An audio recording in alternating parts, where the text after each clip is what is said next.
وسلام على عباده الذين اصطفى أما بعد فأعوذ بالله من الشيطان الرجيم بسم الله الرحمن الرحيم ووصى بها إبراهيم بنيه ويعقوب يا بني إن الله اصطفى لكم الدين فلا تموتن إلا وأنتم مسلمون وقال الله تعالى في كلام آخر لا إكراه في الدين وقال الله تعالى في كلام آخر إن الدين عند الله الإسلام ومن يبتغ غير الإسلام دينا فلن يقبل منه عن أبي هريرة رضي الله عنه قال قال رسول الله صلى الله عليه وسلم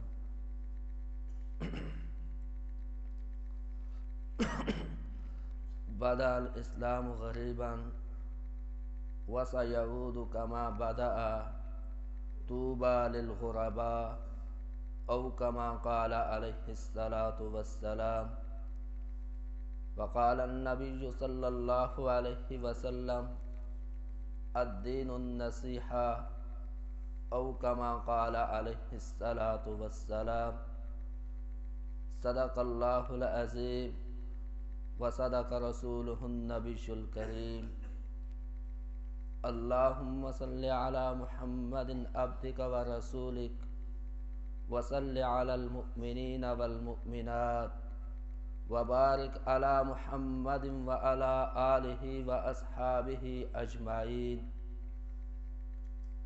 میرے انتہائی قابل احترام بزرگوں، نوجوان دوستوں، آج دوسری مرتبہ آپ حضرات کے سامنے حاضری نصیب ہو رہی ہے، تو میں ضروری سمجھتا ہوں کیونکہ یہ آپ کا بڑا ہی قیمتی وقت جو آپ یہاں لے کر بیٹھتے ہیں،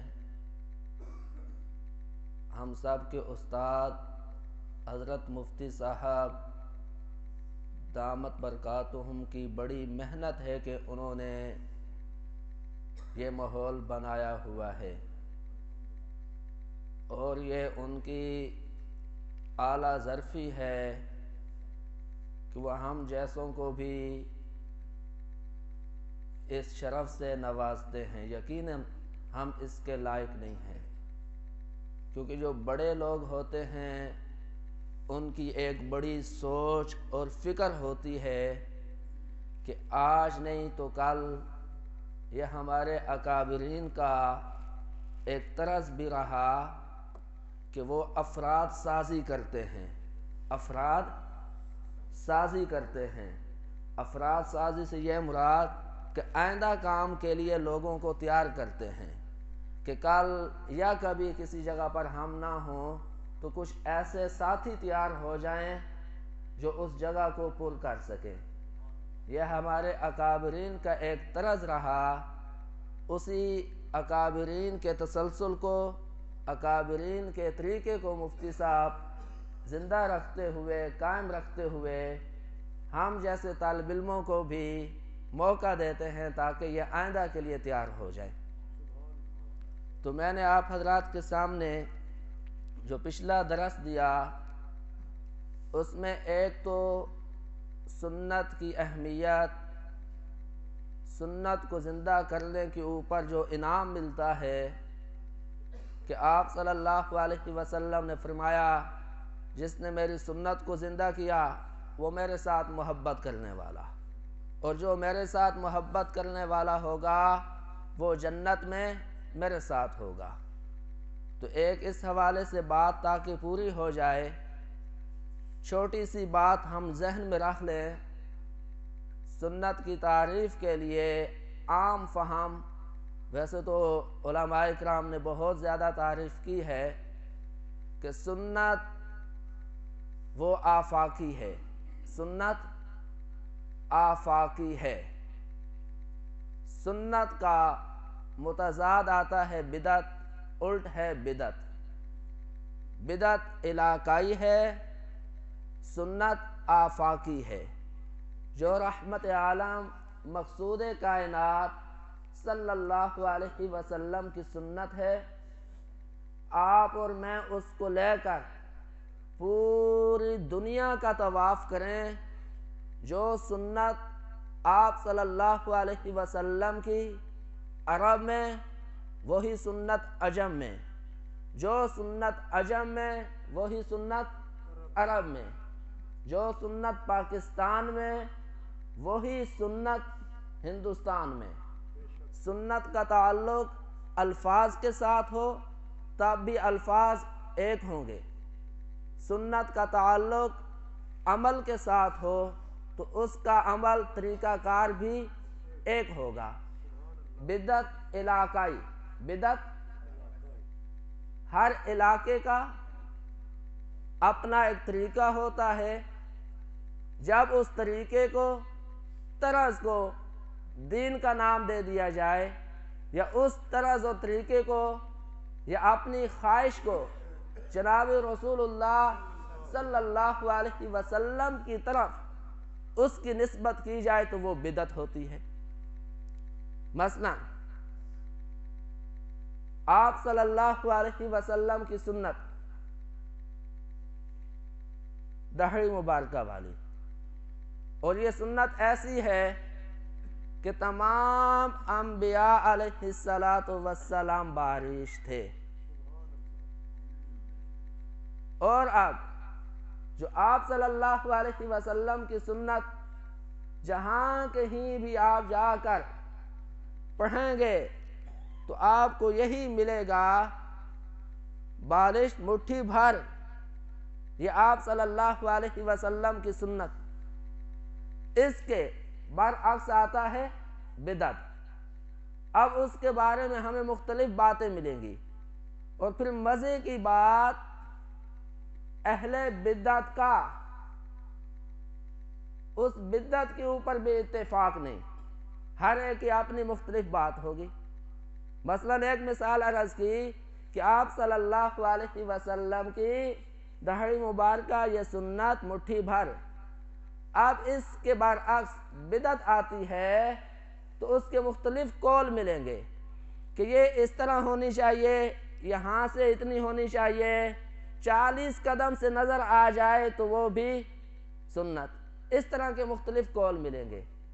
اسی طرح الفاظ ہم دیکھیں، جو الفاظ حدیث مبارکہ سے ثابت ہیں، ہمیں ان کی سند ملے گی کہ اگر ہم نے ایک حدیث اپنے استاد حضرت مفتی محمد افضل صاحب سے پڑھی ہے، اب ہم جا کر اس حدیث کو، اس سنت کو تلاش کرنا چاہیں تو 1400 سال کی سند ہمارے سامنے آئے گی کہ ہماری وہ سند آپ صلی اللہ علیہ وسلم تک جا کر ملے گی۔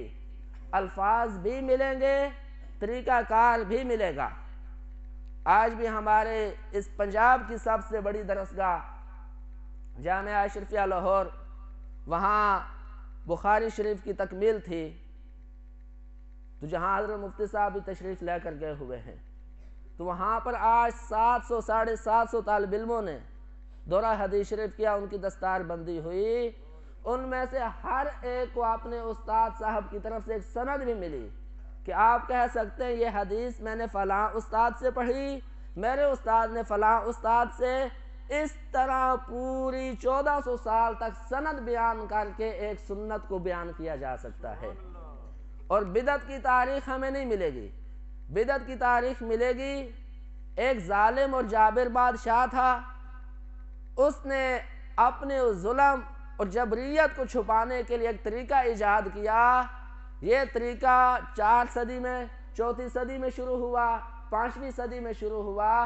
جو سنت ہوگی وہ روضہ رسول سے لے کر پوری دنیا میں ایک جیسی ملے گی۔ یہ ہو گیا اس پچھلے سبق کا تتمہ اور اس کی تکمیل کہ ہم سنت کو زندہ کرنے والے بنیں، اور سنت ہمیں روضہ رسول صلی اللہ علیہ وسلم تک ملاتی ہے، اور اس کی ہمیں سند ملے گی کہ ہم کسی آدمی سے کہنا یہ سنت کہاں سے ثابت ہے، تو مفتی صاحب کے پاس آپ کوئی بھی سنت لے کر بیٹھ جائیں وہ سنت ہوگی، تو مفتی صاحب آپ کو پوری 1400 سال کی تاریخ سامنے رکھ دیں گے کہ یہ سنت اس حدیث سے ثابت ہے، اس حدیث مبارکہ کے یہ راوی ہیں۔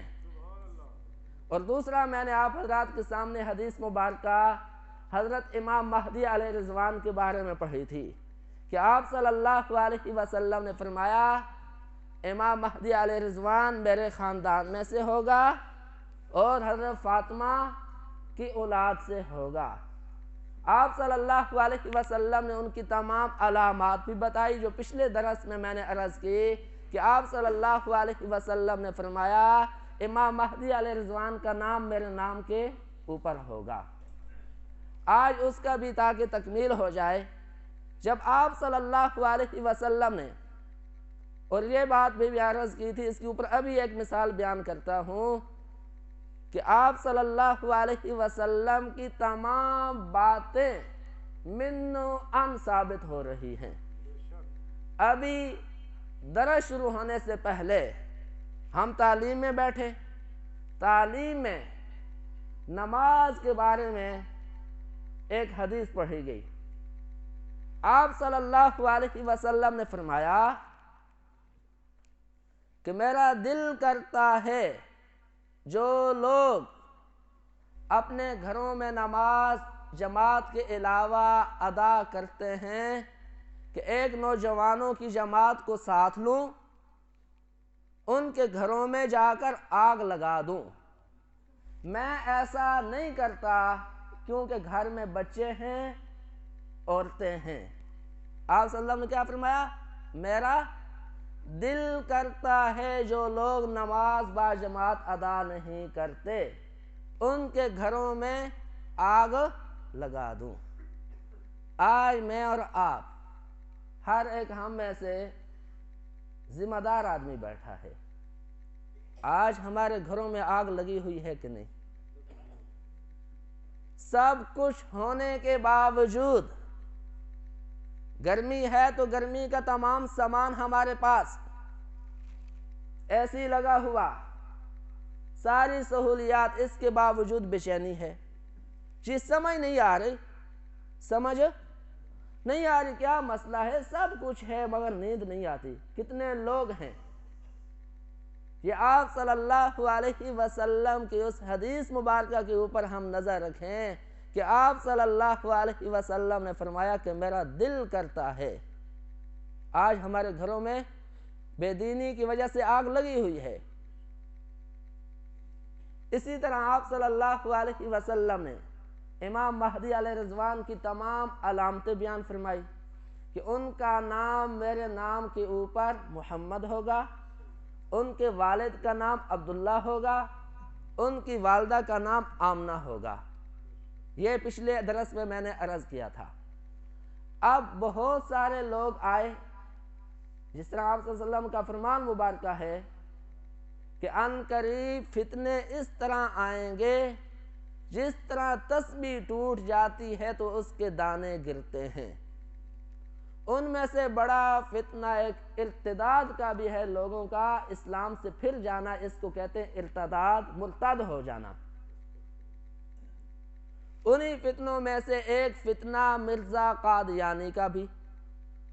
مرزا قادیانی نے جس طرح نبوت کا دعویٰ کیا، نعوذ باللہ من ذالک، اسی طرح اس نے مہدی ہونے کا بھی دعویٰ کیا کہ میں مہدی ہوں، میں مہدی ہوں۔ ہم اب مرزائیوں سے پوچھتے ہیں کہ امام مہدی علیہ رضوان کی یہ علامات ہیں، یہ علامات ہیں۔ ان کا نام جناب رسول اللہ کے نام پر محمد ہوگا۔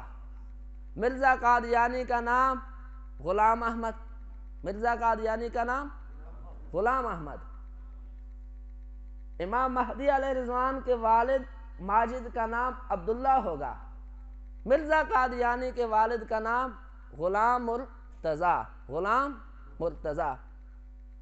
امام مہدی علیہ رضوان کی والدہ کا نام آمنہ ہوگا، اور مرزا قادیانی کی والدہ کا نام چراغ بی بی۔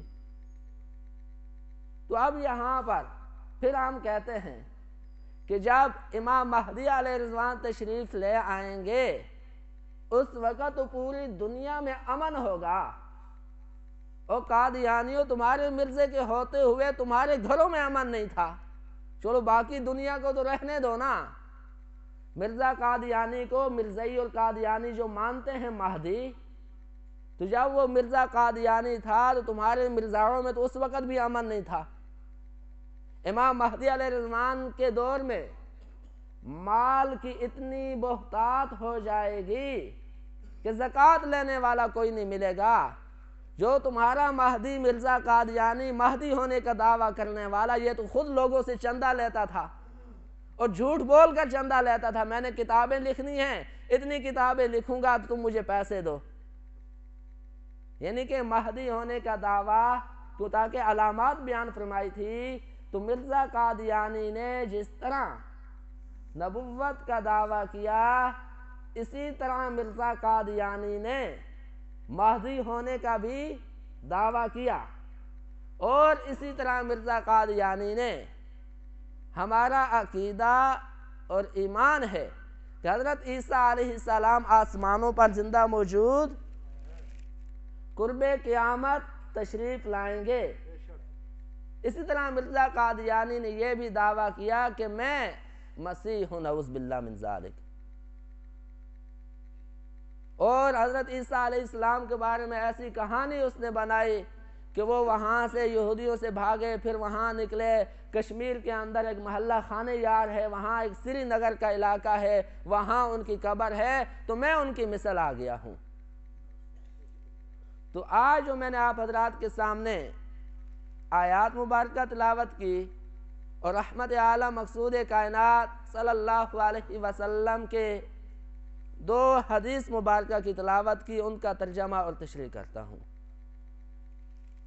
وَوَصَّى بِهَا إِبْرَاهِيمُ بَنِيهِ وَيَعْقُوبُ کہ حضرت ابراہیم علیہ السلام نے اپنے بیٹوں کو اور یعقوب علیہ السلام کو وصیت کی، یا بنیہ ان اللہ اصطفیٰ کہ بیٹو اللہ نے چن لیا تم کو دین کے لیے، لکم الدین تمہارے لیے دین، فلا تموتن الا وانتم مسلمون ہرگز تم نہ فوت ہونا اس حالت میں کہ تم کافر یا مشرک ہو، مگر تم فوت ہونا مسلمان ہونے کی حالت میں۔ دوسری آیت لا اکراہ فی الدین، دین میں سختی نہیں۔ تیسری آیت ان الدین عند اللہ الاسلام، بے شک دین اللہ کے ہاں اسلام ہے، وَمَن يَبْتَغِ غَيْرَ الْإِسْلَامِ دِينًا فَلَن يُقْبَلَ مِنْهُ جو آدمی اسلام کے علاوہ کوئی اور دین چنے گا، اختیار کرے گا، فَلَن يُقْبَلَ مِنْهُ اس سے ہرگز وہ قابل قبول نہیں ہوگا۔ ان آیات سے یہ بات سمجھ آ گئی کہ اب قیامت کی صبح تک دین وہ دین اسلام ہے، اسی میں کامیابی دنیا کی اور اسی میں کامیابی آخرت کی۔ آپ صلی اللہ علیہ وسلم نے فرمایا بدأ الاسلام غریبا کہ اسلام کی ابتدا ہوئی، اسلام اجنبی تھا، غریب تھا، وَسَيَعُودُ كَمَا بَدَأَ وَسَيَعُودُ كَمَا بَدَأَ ان قریب دین لوٹ جائے گا جس طرح شروع ہوا تھا۔ طوبیٰ للغرباء غرباء کے لیے خوشخبری ہے، غرباء کے لیے خوشخبری ہے۔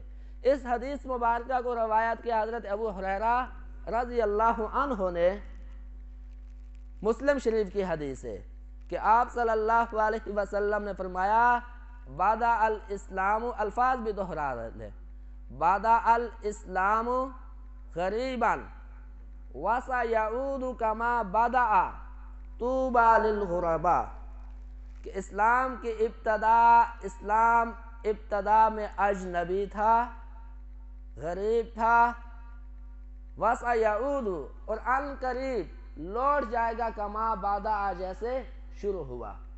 طُوبَى لِلْغُرَبَاء غرباء کے لیے خوشخبری ہے۔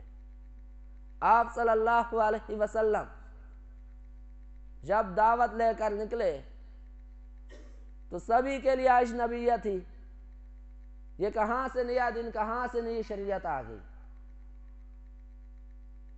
آج بھی ہمارے ہاں دین کی یہی حقیقت ہے کہ لوگ دین سے اجنبی ہو گئے۔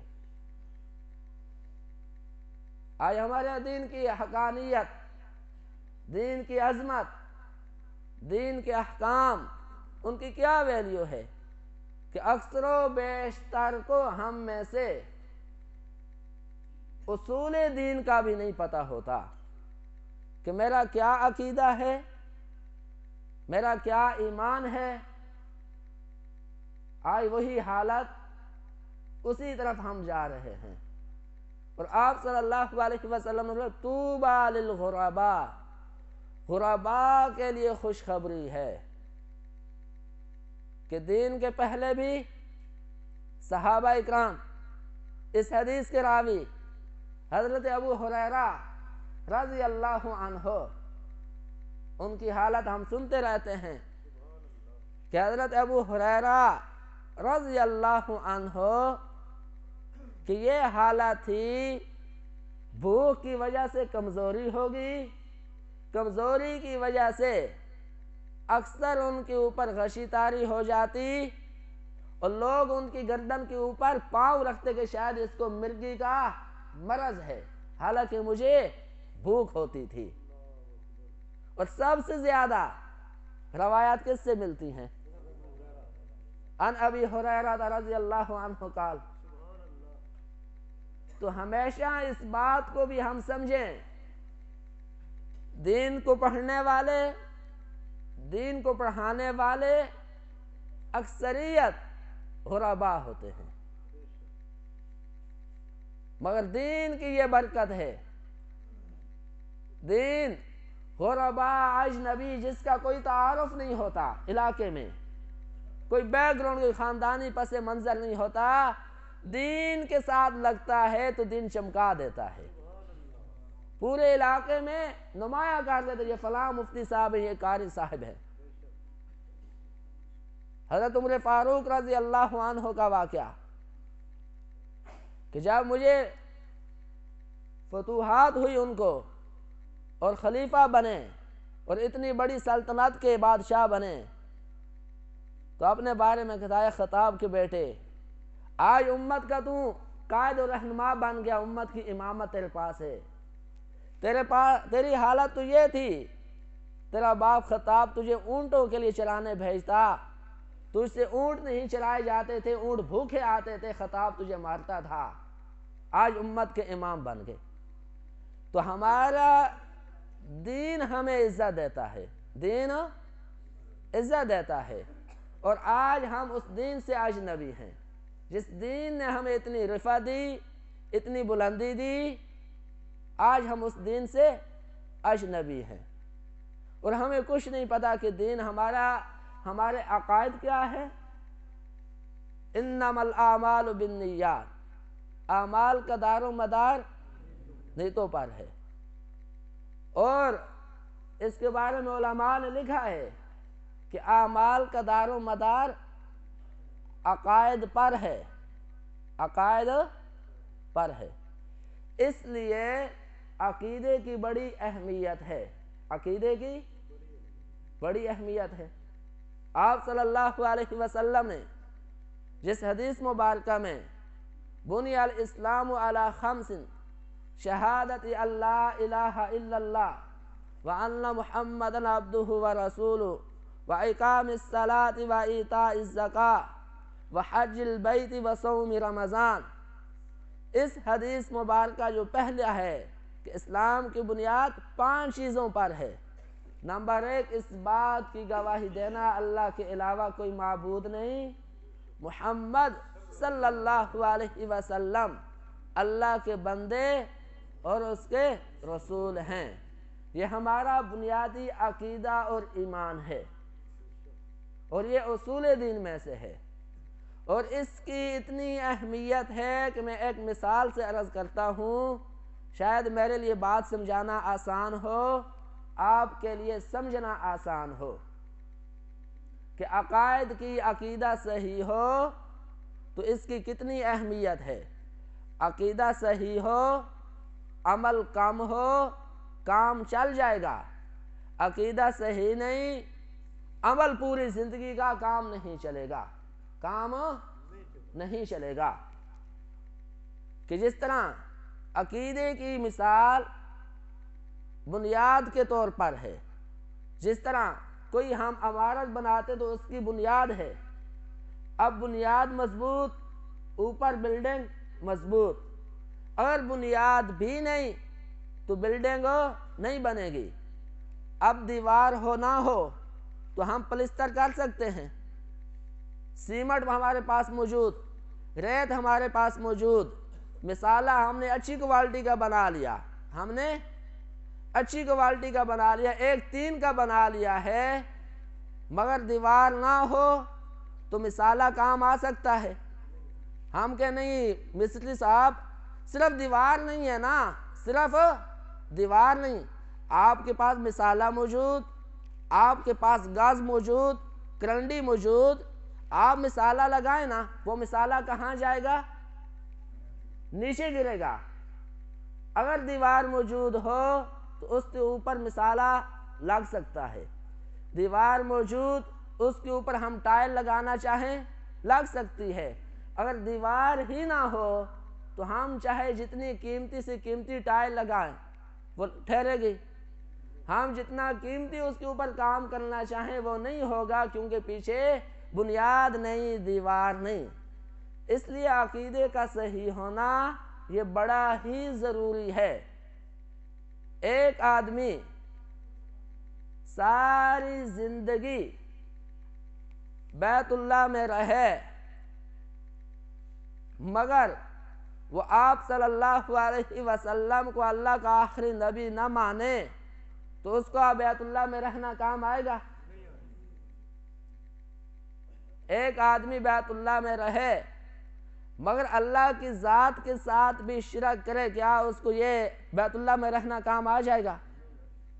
حالانکہ بیت اللہ کے مکہ مکرمہ میں نمازیں پڑھنا کتنا زیادہ ثواب، 1,00,000 نماز پڑھنے کا ثواب، وہ ساری زندگی وہاں رہے، اللہ کی ذات کے ساتھ شرک کرے، اس کی بخشش نہیں ہے۔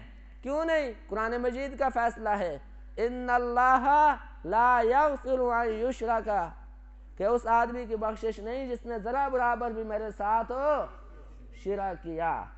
اسی طرح آپ صلی اللہ علیہ وسلم کی ختم نبوت کو کوئی آدمی انکار کرے تو وہ بھی مسلمان نہیں۔ اس لیے ہم اس بات کو سمجھیں کہ ہمارا دین اسلام ہمیں کیا دیتا ہے، کس طرح دیتا ہے، ہمیں کیا لینا چاہیے۔ صرف ایسا نہ ہو کہ ہم یہاں پر رہتے ہوئے بھی مشکلات بھی جھیلیں، سردیوں میں پانی کے ساتھ وضو کرنا مشکل، آنا جانا مشکل، ہم آئیں بھی صحیح جائیں بھی صحیح، مشکل اپنا ٹائم بھی نکالیں، مگر کل قیامت کے روز ہم خالی ہاتھ ہوں کہ ہمارا عقیدہ بھی صحیح نہ ہو۔ اور دین میں لا اکراہ فی الدین، دین میں سختی نہیں ہے، دین میں سختی نہیں ہے، مگر دین میں سختی نہیں، دین کے اصول ہیں۔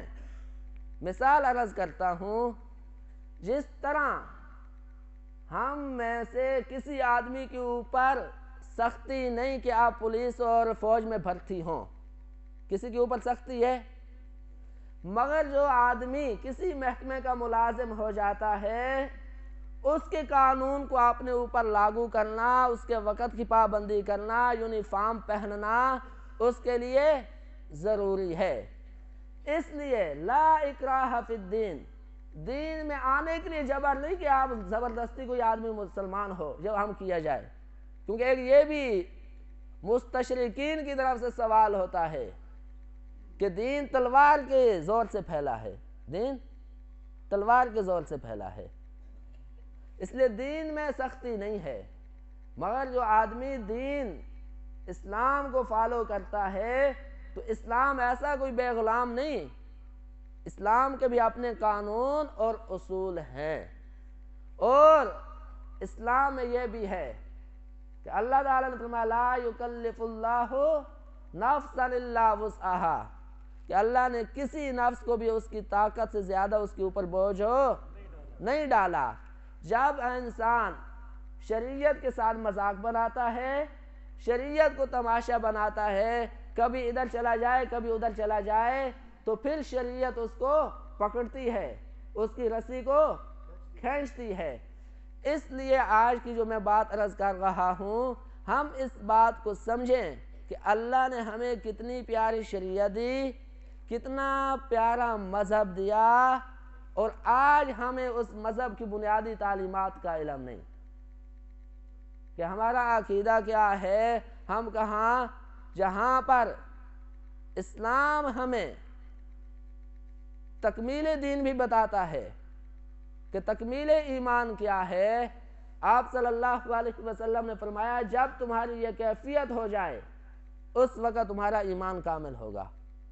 کیا کیفیت؟ من احب للہ ومن ابغض للہ فقد استکمل الایمان، کہ جب اللہ کی ذات کے لیے، اللہ کی رضا کے لیے تم کسی سے بغض کرو تو اللہ کی رضا کے لیے، کسی کے ساتھ محبت کرو تو وہ بھی اللہ کی رضا کے لیے، کسی کو کوئی چیز دو وہ بھی اللہ کی رضا کے لیے، کسی سے کوئی چیز دینا روک دو وہ بھی اللہ کے لیے، فقد استکمل الایمان، پھر پکی بات ہے تم نے اپنے ایمان کو مکمل کر لیا۔ آج ہم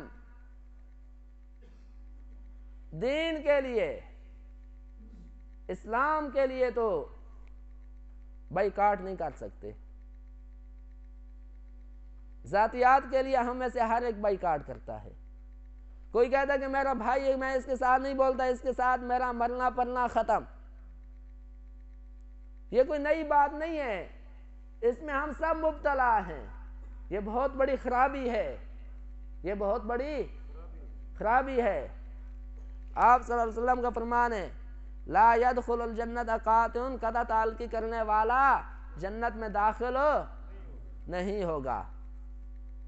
جو بائیکاٹ ہمیں کرنا چاہیے، حالیہ حالت ہم دیکھ لیں کہ کتنے لوگ، یعنی کہ وہ اسرائیل والوں کو اللہ پاک جزائے خیر دے، ان لوگوں نے اپنا گھر سب کچھ قربان کر دیا، اپنی اولاد ان کے سامنے، چھوٹے چھوٹے بچے انہیں جھولیوں میں اٹھائے ہوئے شہید ہو گئے، مگر وہ انہوں نے مقابلے سے نہیں ہارے، مقابلے سے نہیں تھکے۔ اور ہمارا آج اتنا ایمان کمزور ہو گیا، ہم بائیکاٹ کرنے سے تھک گئے، ہم بائیکاٹ کرنے سے تھک گئے۔ ابھی جائیں بازار ہے، کتنے ہماری بڑی بڑی دکانیں ہوں گی، وہاں پر اسرائیلی مصنوعات رکھی ہوں گی۔ تو یہ اسلامی حمیت، اسلامی غیرت اس لیے ختم ہوگی ہمارے ہاں، اسلام کیونکہ اجنبی ہو رہا ہے، آپ صلی اللہ علیہ وسلم کا فرمان مبارکہ پورا ہو رہا ہے، اور آپ صلی اللہ علیہ وسلم نے فتنوں کی عکاسی کی، اور قرآن مجید میں بھی ہے وَنَبْلُوكُمْ بِالشَّرِّ وَالْخَيْرِ فِتْنَةً ثُمَّ إِلَيْنَا تُرْجَعُونَ، اور ہم تم کو آزماتے ہیں خیر کے ساتھ بھی شر کے ساتھ بھی۔ تو یہ اللہ تعالیٰ کی طرف سے آزمائش ہے، اور ہم نے آئے دن یہ حدیث مبارکہ عام ہم سنتے ہیں، مگر پھر بھی ہم اس بات کو نہیں سمجھ رہے کہ الدنیا سجن المومن و جنت الکافر، کہ دنیا مومن کے لیے قید خانہ ہے، کافر کے لیے جنت ہے۔ مگر ہم بھی ان کافروں کو دیکھتے ہوئے کہتے ہیں کہ نہیں یار، ہمارے تو یہاں پر کوئی کیریئر بھی نہیں، کوئی سکوپ بھی نہیں، کوئی فیوچر بھی نہیں۔ ہم کیوں؟